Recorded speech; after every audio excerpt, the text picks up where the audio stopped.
Hello students, आइए इस video में हम लोग हाइड्रोलिक्स के चैप्टर नलों के प्रवाह के अंतर्गत जो आज का टॉपिक है वह घर्षण के कारण शीर्ष हानि के लिए सूत्र हमें स्थापित करेंगे। हम जानते हैं कि जब कोई द्रव प्रवाहित होता है तो द्रव तथा पाइप के सतहों के बीच में घर्षण बल लगता है। तो उसके कारण जब द्रव किसी L लंबाई में प्रवाहित होता है तो उसका हेड लॉस होता है। उसी को हमें इस वीडियो में उसी के लिए हम क्या करेंगे, सूत्र को स्थापित करेंगे। इसके लिए दो फार्मूले हम देखेंगे, एक डार्सी फार्मूला और एक चेजी फार्मूला को देखेंगे। तो सबसे पहले हम डार्सी फार्मूला देखते हैं, यानी डार्सी समीकरण। ठीक है, डार्सी समीकरण। ठीक, तो यहाँ पर हम एक चित्र में देख रहे हैं कि एक L लंबाई की पाइप है जिसमें रो घनत्व का द्रव V वेग से प्रवाहित हो रहा है। यहाँ पर दो पीजोमीटर लगे हुए हैं, एक पीजोमीटर A बिंदु पर, एक पीजोमीटर B बिंदु पर, और A पर जो दाब तीव्रता है वह P1 है और P2 क्या है, B पर दाब तीव्रता है। हम जानते हैं कि जब कोई द्रव प्रवाहित होता है तो उसमें दो प्रकार से घर्षण लगता है।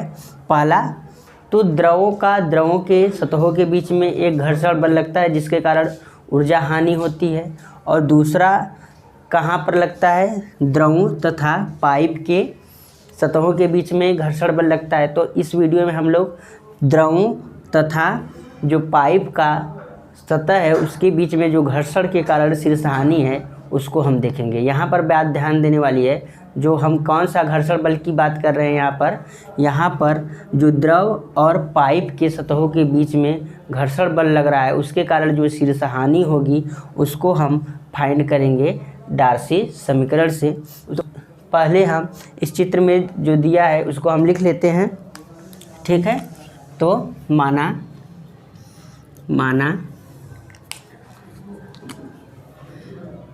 L लंबाई की पाइप जिसका व्यास D है में रो घनत्व का द्रव V वेग से प्रवाहित हो रहा है। ठीक है, L लंबाई का पाइप है जिसका व्यास क्या है, D है, घनत्व रो द्रव का V वेग से द्रव क्या हो रहा है, इसमें प्रवाहित हो रहा है। तो इस प्रकार से हम बिंदु A पर दाब तीव्रता P1 के कारण दाब शीर्ष, अगर क्या हो, दाब शीर्ष क्या होता है, P1/ρg। यहाँ पर अगर हम मान लें दाब शीर्ष क्या है, P1/ρg। इसी प्रकार से बिंदु B पर भी हम फाइंड कर लेते हैं। इसी प्रकार बिंदु B पर दाब तीव्रता P2 के कारण दाब शीर्ष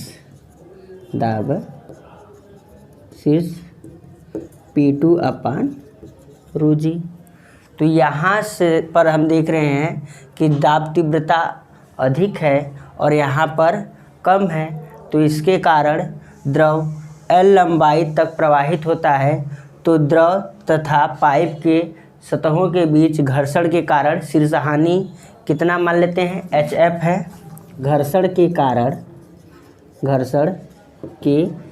कारण शीर्ष हानि हम मान लेते हैं HF बराबर, इसमें से हम P1/ρg माइनस P2/ρg इसको हम क्या मान लेते हैं, समीकरण 1 मान ले रहे हैं।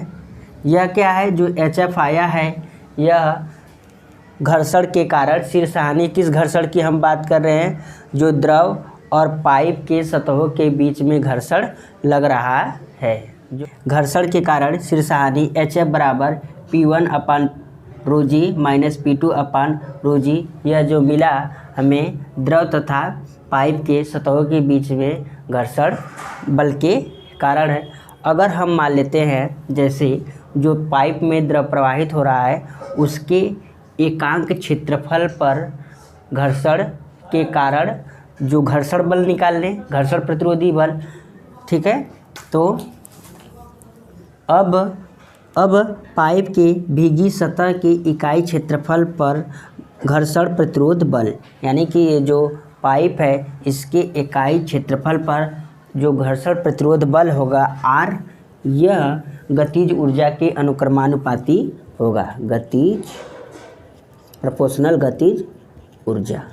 यानी कि जो इस पाइप के हम एकांक क्षेत्रफल पर निकाल रहे हैं कि घर्षण प्रतिरोध बल कितना होगा, तो वह गतिज ऊर्जा के अनुक्रमानुपाती होगा। तो गतिज ऊर्जा क्या होता है, हाफ mv² होता है, R proportional to half mv²। m क्या है, द्रव्यमान है। तो यहाँ पर हमने पढ़ा है ρ बराबर m/v, क्योंकि यह एकांक क्षेत्रफल पर है तो v यहाँ पर एकांक का 1 हो जाएगा, तो m की जगह पर हम ρ लिख सकते हैं। तो R proportional to half ρv²। जब हम जानते हैं कि प्रोपोर्शनल हटता है तो वहाँ पर एक कांस्टेंट जुड़ता है, तो R बराबर f हाफ ρv²। यह f क्या है, यह घर्षण गुणांक है, जहाँ f घर्षण गुणांक,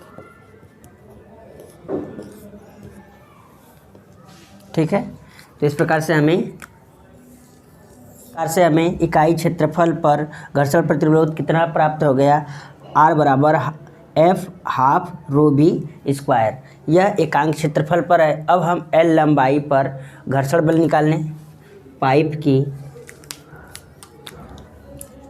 पाइप की L लंबाई पर घर्षण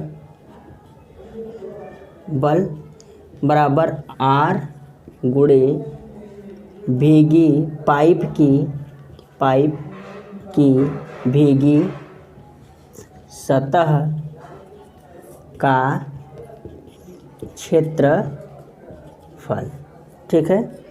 तो यहाँ पर पाइप की भीगी सतह का क्षेत्रफल कितना हो जाएगा, R गुणे यहाँ पर जो भीगा लंबाई कितना है, भीगी परिमाप कितना होता है, हमने पढ़ा था कि पाई d होता है, ठीक है।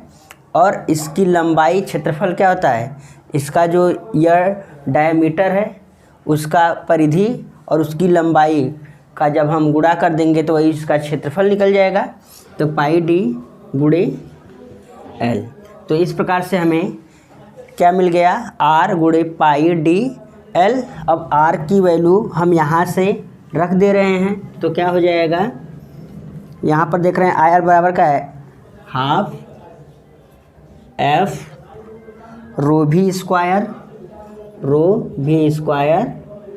पाई dl। इसको हम समीकरण 2 मान लेते हैं, समीकरण 2।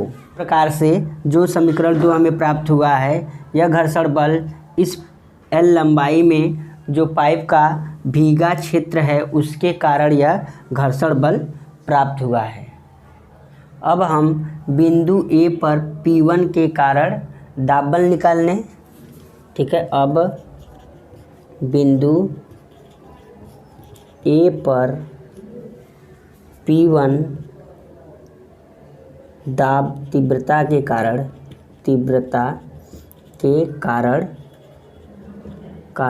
दाब बल, ठीक है। बल बराबर क्या होता है, प्रतिबल गुणे क्षेत्रफल। तो यहाँ पर प्रतिबल कितना है, दाब प्रतिबल कितना है, दाब तीव्रता कितना है, तो P1 गुणे यहाँ पर जो अनुप्रस्थ काट का क्षेत्रफल A होगा, तो हमने पाइप का क्षेत्रफल A ले लिया। इसी प्रकार से बिंदु B पर भी P2 के कारण जो दाब बल होगा वह कितना हो जाएगा, P2 गुणे A। और A से B तक हम दाबांतर ज्ञात कर लें। बिंदु A से B के बीच दाब बलों में अंतर क्या करेंगे हम, P1 A minus P2 A, क्योंकि एरिया दोनों जगह सेम है तो इस प्रकार से एरिया कॉमन हो जाएगा, तो A P1 माइनस P2। हम A की जगह पर जो इसका क्षेत्रफल होगा वह कितना हो जाएगा, हम अब इसको यहाँ पर हल कर रहे हैं तो इसको आप नोट कर लीजिए। उस वैल्यू को यहाँ पर लिख रहे हैं A ब्रैकेट में P1 माइनस P2, तो यहाँ पर एरिया कितना हो जाएगा, पाई D by 4 square P1 minus P2। इसको हम समीकरण 3 मान ले रहे हैं। इस प्रकार से हमें दाब बल कितना मिल गया, पाई D square upon 4 P1 minus P2। ठीक है, अब यह हम मान रहे हैं कि जो पाइप में प्रवाहित द्रव का वेग है सभी जगह समान है, तो पाइप में वेग भी सभी जगह यानी समान है। तो L लंबाई में जो द्रव के संतुलन के लिए, तो A तथा B के बीच द्रव के संतुलन के लिए जो यह दाब बल होगा, यानी कुल दाब बल, जो यह दाब बल होगा, दाब बल इस पूरे घर्षण बल के बराबर होगा। यानी ये जो घर्षण बल है कहाँ है, ये घर्षण बल है, घर्षण बल के बराबर होगा, घर्षण बल, क्योंकि जो दाब बल है यहाँ पर उसी के कारण शीर्षहानि और जो घर्षण के कारण जो शीर्षहानि होगा दोनों कारण बराबर होगा। संतुलन की अवस्था में दाब बल बराबर घर्षण बल। तो दाब बल का कितना है, हम यहाँ पर लिख दे पाई D square upon 4 P1 minus P2, इसको हम लिख दे रहे हैं बराबर। अब यह घर्षण बल कितना है, यानी कि यहाँ L लंबाई तक जाने पर जो टोटल घर्षण बल कितना हमने फाइंड किया है, half F rho V square pi DL, इतना हमने लिख लिया। अब यहाँ पर पाई से पाई हमने कैंसिल कर दिया और D से एक D कैंसिल कर दिया। अब जो बच रहा है उसको हम लिख दे रहे हैं D by 4 P1 minus P2 half F rho V square L, इतना हमने लिख दिया। अब हम इसको पश्चांतर कर रहे हैं, तो P1 माइनस P2 बराबर, यह 4 ऊपर चला जाएगा 4 अपान 2 और D नीचे आ जाएगा 2D हो जाएगा F rho V square L। अब हम क्या कर रहे हैं, दोनों पक्षों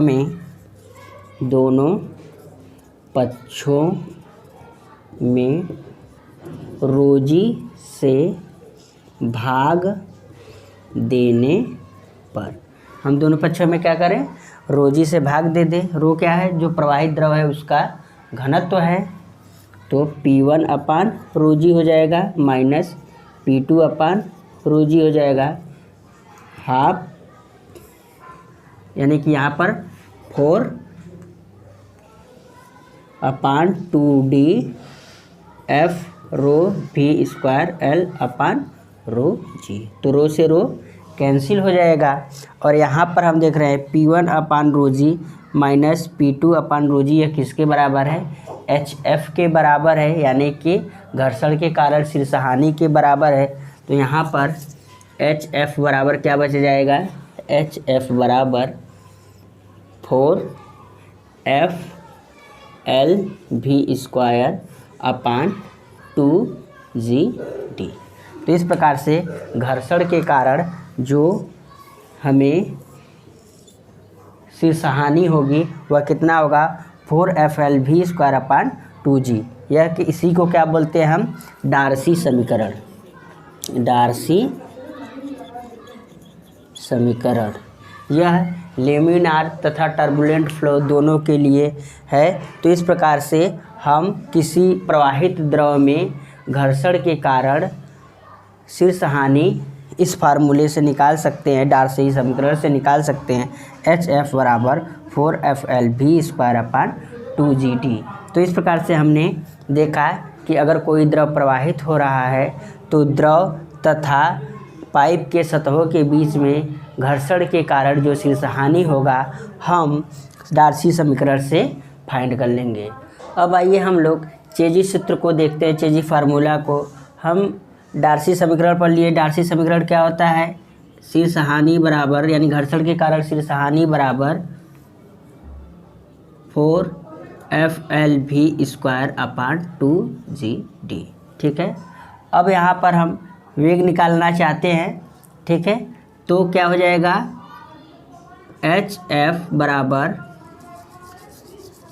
तो HF गुणे यानी इंटू 2GD बराबर 4FLV²। ठीक है। अब हमें V² बराबर फाइंड करना है, तो V² बराबर क्या हो जाएगा, HF 2GD। अब यह नीचे आ जाएगा, इसके हर में आ जाएगा, तो 4FL। ठीक, यह क्या है, F क्या है, यहाँ पर F जो है यह घर्षण गुणांक है, घर्षण गुणांक है। HF क्या है, यह घर्षण के कारण शीर्षहानि है, शीर्षहानि है। D पाइप का व्यास है, L पाइप की लंबाई और G गुरुत्वीय त्वरण है। अब यहाँ पर हम लिख सकते हैं HF अपान, इस L को हम इधर ला दे रहे हैं, ठीक है, और यहाँ पर हम D/4 लिख दे रहे हैं, और जो बचा 2G अपान F, इसको हम इस प्रकार से लिख दिए V² बराबर। अब जो HF है अपान L, यह क्या होता है, हाइड्रोलिक ग्रेडियंट होता है, हमने पढ़ा है। तो हाइड्रोलिक ग्रेडियंट यानी द्रवीय ढाल I बराबर क्या होता है, HF अपान L, हमने पिछले वीडियो में पढ़ा था। तो यहाँ पर HF अपान L की जगह I लिख सकते हैं, द्रवीय ढाल लिख सकते हैं, तो I। और यह D/4 क्या है, यह वृत्ताकार पाइप के लिए क्या है, हाइड्रोलिक मीन डेप्थ है। M हाइड्रोलिक मीन डेप्थ बराबर क्या होता है, M बराबर A अपान P, अनुप्रस्थ काट का क्षेत्रफल और भीगा परिमाप। तो अनुप्रस्थ काट का क्षेत्रफल कितना हो जाएगा, π/4D², और भीगा परिमाप कितना होता है, किसी वृत्ताकार पाइप के लिए πD होता है, तो πD, तो पाई से पाई क्या हो जाएगा, कैंसिल हो जाएगा। और यहाँ पर 1D से 1D कैंसिल, तो D/4, तो m बराबर D/4 के स्थान पर m लिख सकते हैं। तो यहाँ पर हमने m लिख दिया, हाइड्रोलिक मीन डेप्थ, और यहाँ पर 2G अपान F। हम लिख सकते हैं कि I क्या है, द्रवीय ढाल है, हाइड्रोलिक ग्रेडियंट है, और m क्या है, यह हाइड्रोलिक मीन डेप्थ, m क्या है, हाइड्रोलिक मीन डेप्थ है। तो यह V², तो V हम बराबर करेंगे तो यह अंडर रूट में हो जाएगा I इसको हम एम आई लिख दे रहे हैं, एम आई 2g/f। अब हम क्या कर रहे हैं यहाँ पर v बराबर √2g/f और इसको हम अलग से लिख दे रहे हैं √mi। ठीक है, अब हम इसके स्थान पर एक गुणांक रख रहे हैं, स्थिरांक रख रहे हैं mi, तो c बराबर क्या हो जाता है √2g/f। ठीक है, इस c को क्या बोलते हैं, चेजी गुणांक बोलते हैं। तो इस प्रकार से यही क्या है, चेजी समीकरण है, चेजी सूत्र है। चेजी सूत्र द्वारा हम क्या करते हैं, प्रवाहित द्रव का वेग फाइंड करते हैं। तो इस प्रकार से हमने इस वीडियो में डार्सी समीकरण और चेजी फार्मूला को देखा। अगर आपको यह वीडियो पसंद आई हो तो हमारे चैनल को सब्सक्राइब करें तथा अपने दोस्तों के साथ अधिक से अधिक शेयर करें। फिर हम अगली वीडियो में मिलेंगे, तब तक के लिए नमस्कार।